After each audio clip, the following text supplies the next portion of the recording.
name is Eleni Kavros. I'm a state representative from Avon and Canton. I stand here today as the Bipartisan Women's Caucus co-chair, as well as the Feeding Connecticut Caucus co-chair.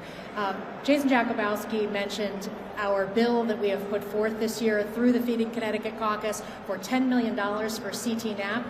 It is an absolute necessity that we get this money. We have advocated for it on the Appropriations Committee. We are still advocating for it.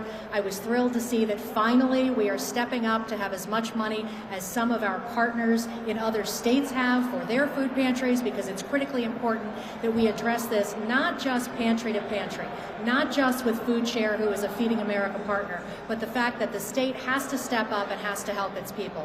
Last year we talked about the fact that the numbers had gotten worse, that now 1 in 6 children are hungry. My concern is that's going to go down to 1 in 5 or 1 in 4 because we are seeing these cuts at the federal level.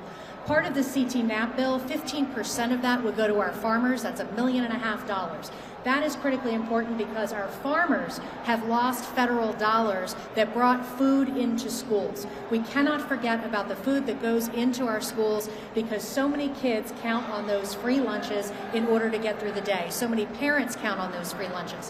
When we had provided free lunch for all during the pandemic, and then we paused it briefly and started up again, the number of parents in my wealthy district that reached out and said, when are you starting that up again?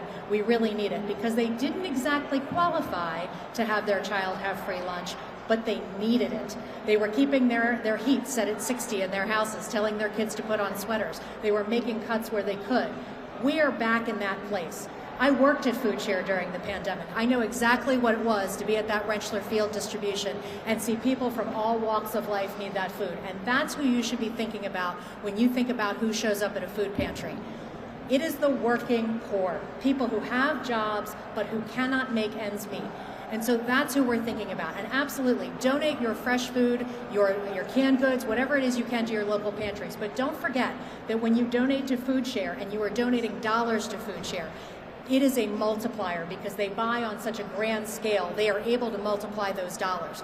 So while we are here to talk about food insecurity, we have to bear our responsibility to the state, we are still looking to people to be as supportive as they can if and when they are able, because we have to do this together. We can end this together, we have to work together, and that's how we're going to get through this, because we have a lot of rough days ahead, and I don't think we have seen the end of the cuts at the federal level.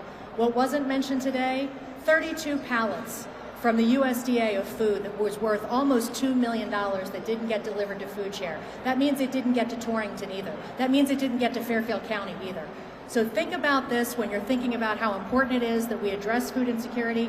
You don't see all of the colleagues today that support this because unfortunately we have 2 separate caucuses happening, one for the Republican caucus, one for the Democratic caucus, but there are dozens more of us that have co-sponsored the CT-NAP bill and are pushing as hard as we can with appropriations and the governor's office. So if you hear the sound of my voice today and you are a constituent, reach out to your state senator, reach out to your state representative, and yes, please call the governor's office and tell him how important it is that we fully fund CT-NAP. Thank you.